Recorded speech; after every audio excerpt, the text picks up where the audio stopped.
제 나이 이제 75입니다. 혼자 산 지도 어언 30년이 넘었네요. 제 남편은 저보다 3살이 많았는데 환갑도 되기 전에 강경화로 세상을 떠났습니다. 술을 참 좋아하는 사람이었어요. 좋아한다는 말보단 사실은 술 때문에 가족을 힘들게 한 날이 더 많았죠. 남편이 퇴근하고 들어오면 집안 공기는 순식간에 무거워졌습니다. 술김에 괜히 소리 지르는 날도 많았지요. 그러면 저는 부엌에 서서 하던 국자질을 멈추고 아이들 눈치를 보며 조용히 하고 일찍 자자 신호를 보내곤 했습니다. 사실상 집안 살림은 제가 번 돈으로 꾸려나갔습니다. 남편이 돈을 벌어다 주긴 했지만 술값으로 나가고 나면 남는 게 없었습니다. 저는 많이 배우질 못해서 식당에 나가 허드레시를 하며 하루하루를 버텼습니다. 하루 종일 서서 설거지하고 큰 국솥을 들어 옮기다. 허리가 삐끗해도 오늘 하루만 버티자 속으로 다짐하며 일했습니다. 그런 날이면 원망이 속에서 치밀어 올랐습니다. 왜 나만 이렇게 고생해야 하나, 애들도 커나가는데. 왜 저 사람은 정신을 못 차릴까 속으로 부글부글 끓을 때가 많았지요. 밤늦게 남편이 술 냄새 풍기며 들어오면 억눌러 왔던 서러움이 눈물로 터져 나오곤 했습니다. 그래도 아이들 앞에서는 절대 눈물 흘리지 않았습니다. 엄마 괜찮아 웃어 보이며 이불 속에서 몰래 울곤 했습니다. 그런데 이상한 게 막상 먼저 떠나고 나니 그 빈자리가 참 크더군요. 속을 썩이던 남편이었지만 혼자 방 안에 앉아 있으면 가끔 그런 아쉬움이 밀려옵니다.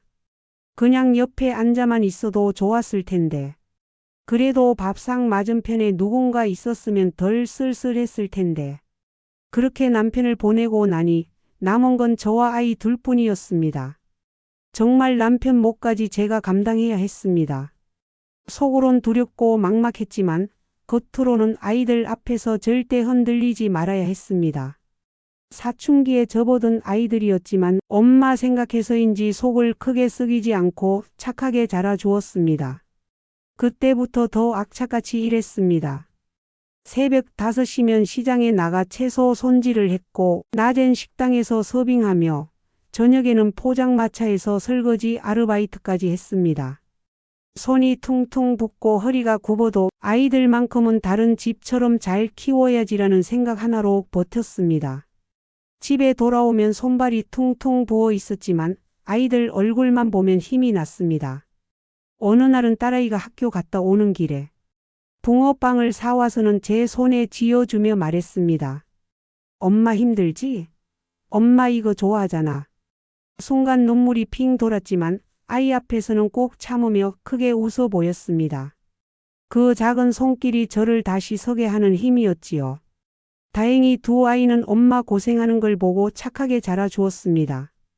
딸은 결혼해 자기 가정을 꾸리고 넉넉하진 않지만 알콩달콩 잘 살고 있습니다. 아들은 대학을 졸업하고 중소기업에 취직했습니다. 첫 월급을 받던 날 작은 봉투를 내밀며 말하더군요. 엄마 맛있는 거 사드세요. 그 말에 가슴이 뭉클해 눈물이 차올랐습니다. 솔직히 그 돈이 없으면 못 사는 건 아닙니다. 연금도 조금 있고 절약하면 하루 3끼는 충분히 해결할 수 있습니다. 하지만 자식이 힘들면서도 챙겨주는 그 마음, 그게 저에게는 큰 의미였습니다. 외롭지 않게 살아갈 큰 힘이 되어 주었으니까요. 그런데 요즘 아들이 얼굴이 많이 어두워졌습니다. 언제부턴가 전처럼 환하게 웃지 않고 집에 와도 피곤하다며 말수가 줄어든 게 눈에 띄었습니다. 저는 괜히 무슨 일 있니? 물어보고 싶었지만 아들이 또 저를 걱정할까 싶어 입을 다물곤 했습니다. 그러던 어느 날 며느리가 조심스럽게 말을 꺼냈습니다. 어머니, 사실 남편이 결혼하고 새로 시작한 사업이 요즘 좀 힘들어요. 그래서 예전처럼 용돈을 꼬박꼬박 드리기는 어렵습니다. 그 순간 제 마음이 철렁 내려앉았습니다. 사실 용돈은 없어도 삽니다. 연금도 조금 있고 절약하면 하루 3끼 해결하는 데는 지장이 없지요. 그런데 아들이 아닌 며느리 입에서 그 이야기를 들으니 가슴이 답답해지고 마음이 편치 않았습니다. 며느리의 말투는 공손했지만 묘하게 차갑게 느껴졌습니다. 어머니 이제는 그만 받으셔야 하지 않겠습니까? 하는 숨은 뜻이 담긴 것처럼 들려서 더 마음이 힘들었습니다. 아들이 직접 얘기했더라면 어땠을까요? 저는 분명 웃으며 엄마는 괜찮다.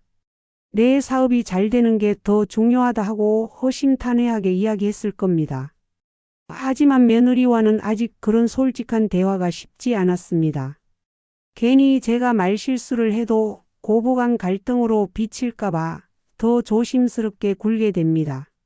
사실 저는 늘 좋은 시어머니가 되어야지 다짐해 왔습니다. 주변에서 시어머니와 며느리 사이가 벌어져 마음고생했다는 얘기를 들을 때마다 나는 절대 그러지 말아야지 하고 마음먹었거든요. 그런데 정작 제 며느리는 저와 가까워지려 하기보다 거리를 두는 듯 보여서 그게 또 마음을 더 무겁게 했습니다. 이럴 땐 어떻게 하는 게 맞을까? 아들에게 따로 연락해서 솔직히 상황을 묻는 게 나을까? 아니면 며느리 말대로 알았다고만 하고 넘어가야 할까? 이런 생각이 밤마다 꼬리에 꼬리를 물었습니다. 예전 같으면 고민할 것 없이 아들에게 직접 물어봤을 겁니다. 그런데 이제는 며느리 눈치가 보여 쉽게 전화 한 통조차 못 걸겠더군요. 마음 쓰지 말아야지 스스로 다독여 보았습니다. 하지만 며느리의 말은 머릿속에서 떠나지 않았습니다. 요즘은 사업이 잘 안 돼서 예전처럼 용돈을 드리기 힘들어요. 조심스럽게 말한 듯 했지만 제 귀에는 유난히 단호하게 들렸습니다. 그 안에 앞으로는 받지 말아달라는 의미가 숨어 있는 것 같아 자꾸만 서운해졌습니다. 그 후로 며느리를 마주할 때마다 어쩐지 눈치가 보였습니다.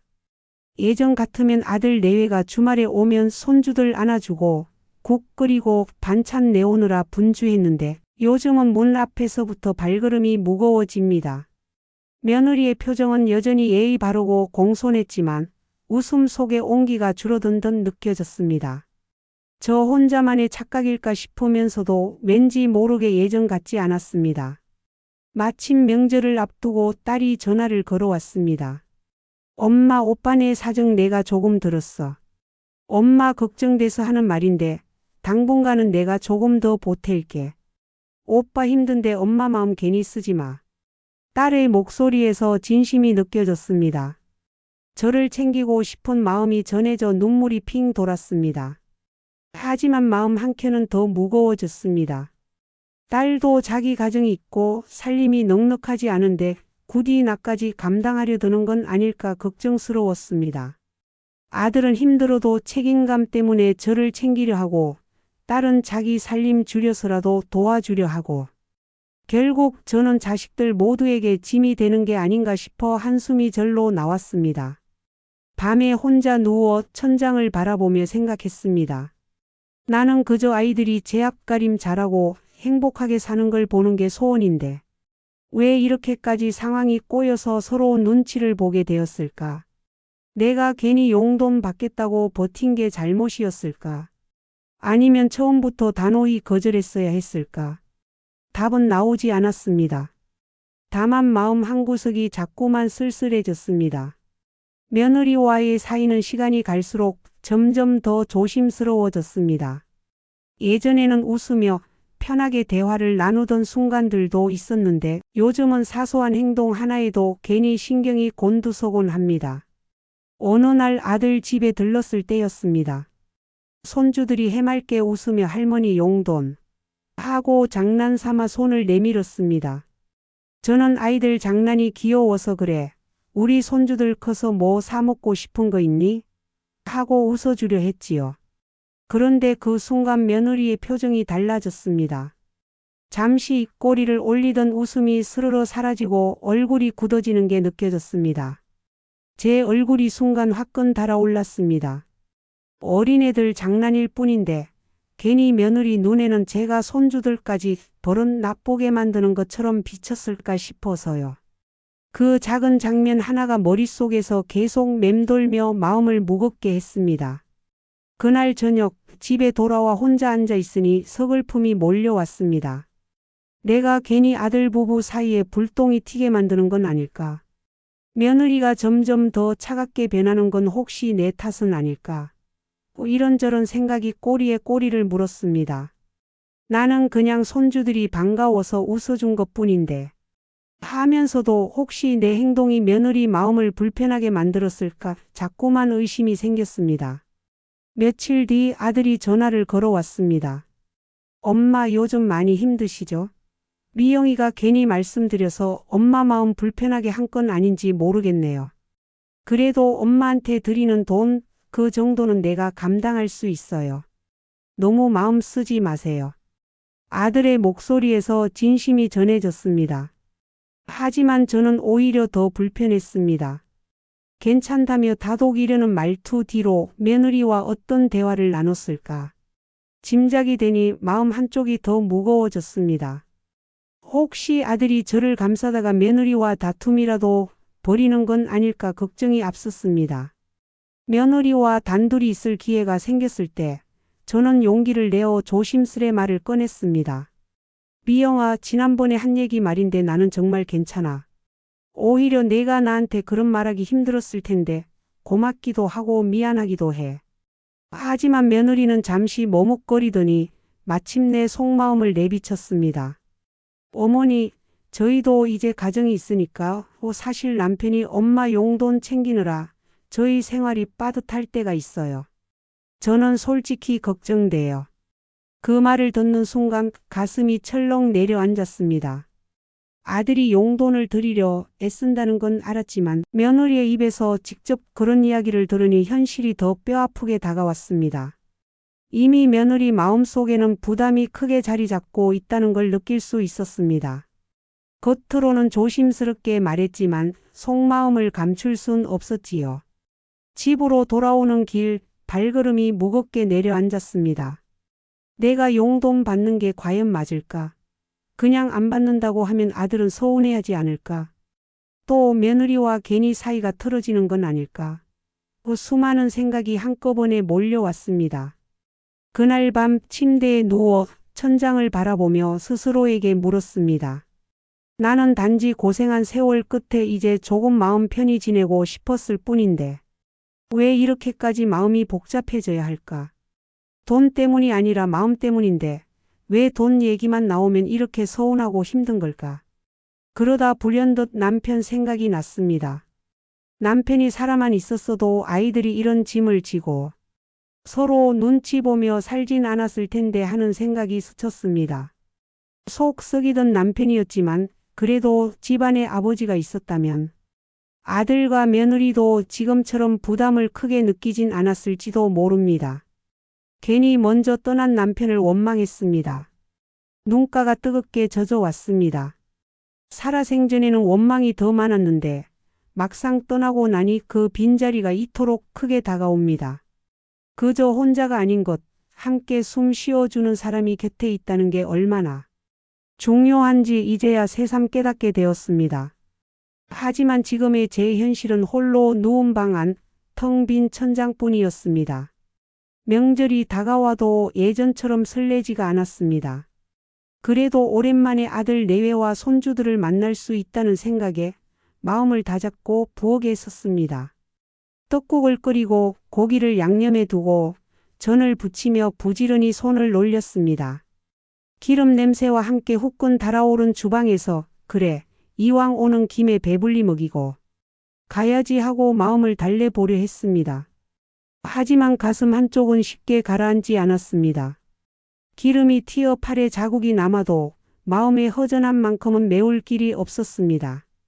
그날 밤 아들 내외가 작은 방에서 쉬는 소리가 들렸습니다. 얇은 벽 너머로 은근히 대화가 들려왔습니다. 원래 같으면 신경 쓰지 않았을 텐데 그날따라 제 귀에 유난히 또렷하게 꽂혔습니다. 용돈 조금만 넣어. 우리 친정 드리는 만큼만 하자. 그래도 엄마는 혼자 계시잖아. 생활이 쉽지 않으실 텐데. 짧은 대화였지만 제 마음은 그 순간 무너져 내렸습니다. 아들은 여전히 저를 챙기려 애쓰고 있었지만 며느리의 단호한 말투 속에는 분명한 부담과 불만이 담겨 있었습니다. 저는 이불 속에서 몸을 웅크린 채 그 말들을 곱씹었습니다. 우리 친정 드리는 만큼만 하자는 말이 머릿속을 떠나지 않았습니다. 마치 제가 남의 집살이라도 하는 것처럼 내 존재가 짐이 되는 것처럼 느껴져 초라해졌습니다.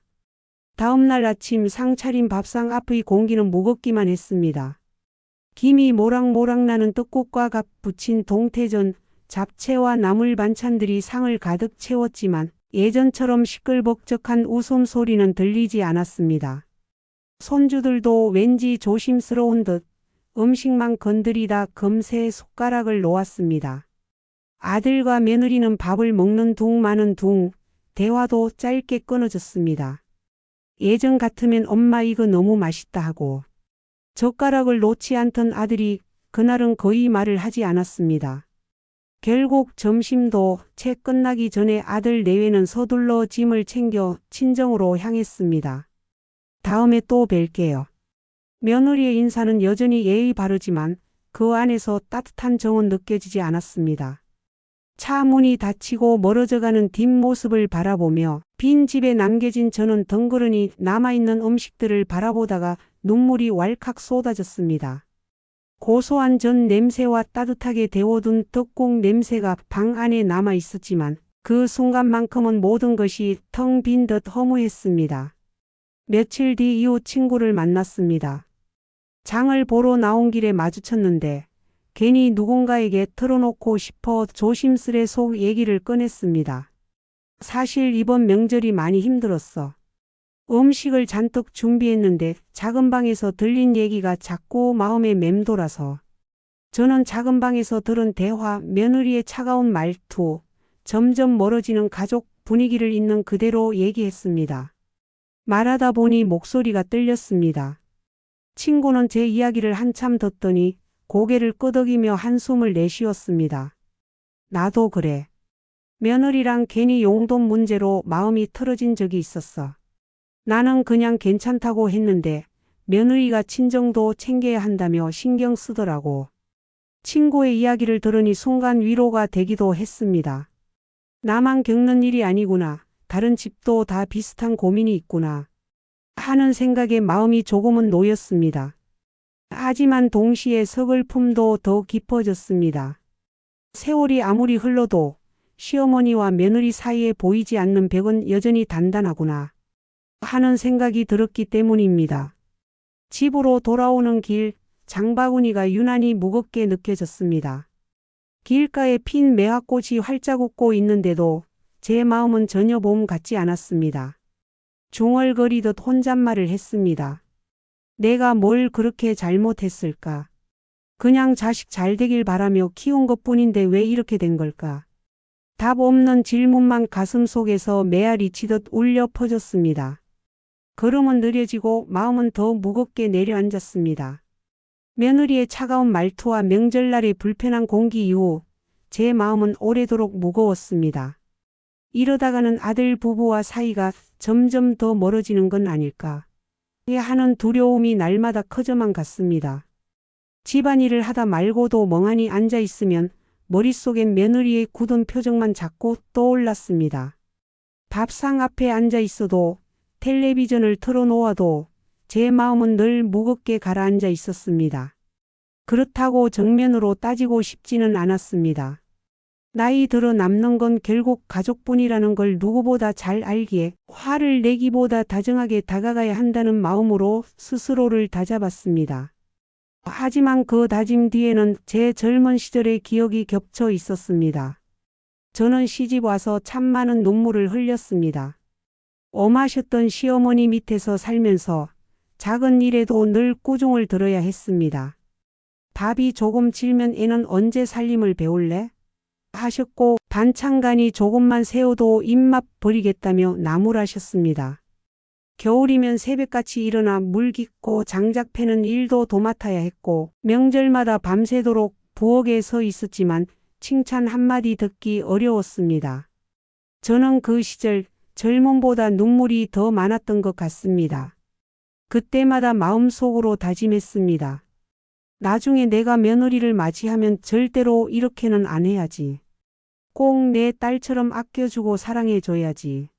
하지만 세월이 흘러 제가 시어머니 자리에 서보니 저도 어느새 벽을 느끼고 있었습니다. 며느리의 속마음을 온전히 다 헤아리지 못하고 괜히 눈치를 주는 건 아닐까? 나도 모르는 사이. 옛날 어머니 모습처럼 보이는 건 아닐까 두려움이 엄습했습니다. 그래서 더 늦기 전에 제가 먼저 손을 내밀어야겠다고 생각했습니다. 며칠 동안 고민 끝에 저는 작은 편지를 쓰기로 했습니다. 글씨는 예전 같지 않아 삐뚤빼뚤했지만 한자 한자 제 진심을 담았습니다. 미영아, 나는 너를 딸처럼 생각하고 있어. 혹시 내가 부담이 되었더라도 미안하게 생각하지 말아라. 사실 생활은 크게 어렵지 않아. 다만 내가 내 옆에 있다는 사실, 그게 더 든든하고 고마울 뿐이란다. 돈보다 중요한 건 우리가 어떻게 서로 마음을 이어가는지, 그게 아닐까 싶구나. 편지를 다 쓰고 나니 마음이 한결 가벼워졌습니다. 그러면서 작은 선물도 하나 준비했습니다. 며느리가 평소에 곱게 바르고 다니던 은은한 장밋빛 립스틱이 눈에 들어왔습니다. 큰 건 아니었지만 나는 내 작은 습관까지도 눈여겨보고 있어. 너를 내 딸처럼 아낀다는 마음을 전하고 싶었습니다. 며느리에게 전화를 걸어 잠시 보자고 했습니다. 카페 구석 자리에 앉아 차 한 잔을 사이에 두고 편지와 립스틱을 내밀며 웃어 보였지만 속으론 손이 덜덜 떨렸습니다. 미영아, 엄마가 이걸 준비했어. 그냥 작은 마음이니까 부담 갖지 말고 받아줘. 며느리는 잠시 놀란 듯 편지를 열어보더니 이내 눈시울이 붉어졌습니다.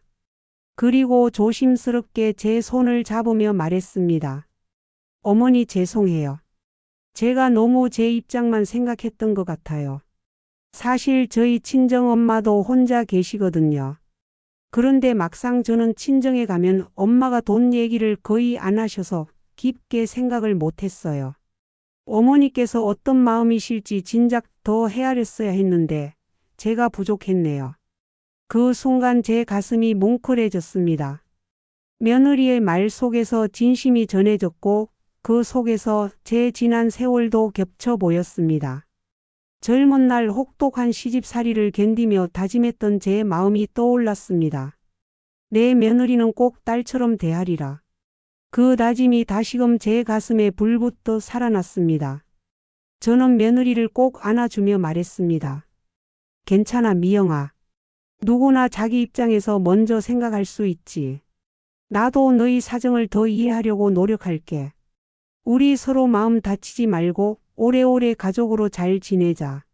너도 나도 다 여자로서 살아온 세월이 있는데 서로 힘이 되어야지. 그날 이후 집안 공기가 달라졌습니다. 며느리는 전보다 부드럽게 제게 말을 걸었고 저 역시 작은 부탁이나 속마음을 조금씩 나눌 수 있게 되었습니다. 아들도 안도한 듯 웃으며 말했습니다. 엄마 고마워요.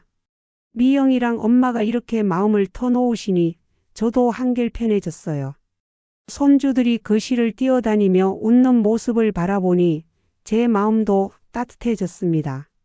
결국 부모 마음은 단 하나, 아들 내외가 잘 살고 행복하게 지내는 것이 제일 큰 기쁨이라는 걸 새삼 느꼈습니다. 나를 챙겨주고 아껴주는 마음도 고맙지만 그로 인해 며느리가 힘들어진다면 그건 진정한 효도가 아닐지도 모릅니다. 딸처럼 여기는 며느리라 해도 서로 편안하려면 적당한 거리를 두는 것이 맞다는 걸 이제야 알겠습니다. 내가 조금 더 양보하고 며느리가 마음 놓고 자기 가정을 돌볼 수 있도록 해주는 것이 어른된 제 도리이겠지요. 결국 제 마음을 넓게 품어야 가족 모두가 편안해질 수 있습니다. 저는 속으로 조용히 다짐했습니다. 돈은 사라질 수도 있고 생활은 언제든 넉넉하지 않을 수도 있습니다. 하지만 마음과 관계는 우리가 어떻게 지키느냐에 따라 다시 이어질 수 있다는 걸 알았습니다. 립스틱 하나와 편지 한 장, 그리고 지난날의 다짐이 차갑게 얼어붙은 마음을 녹여주었습니다. 결국 중요한 건 돈의 크기가 아니라 마음의 크기였습니다. 그리고 저는 다시 다짐했습니다. 나는 끝까지 며느리를 딸처럼 아끼며 살아가야지. 그래야 지난 세월 흘린 눈물이 헛되지 않고 우리 가족이 오래도록 따뜻하게 이어질 수 있겠구나.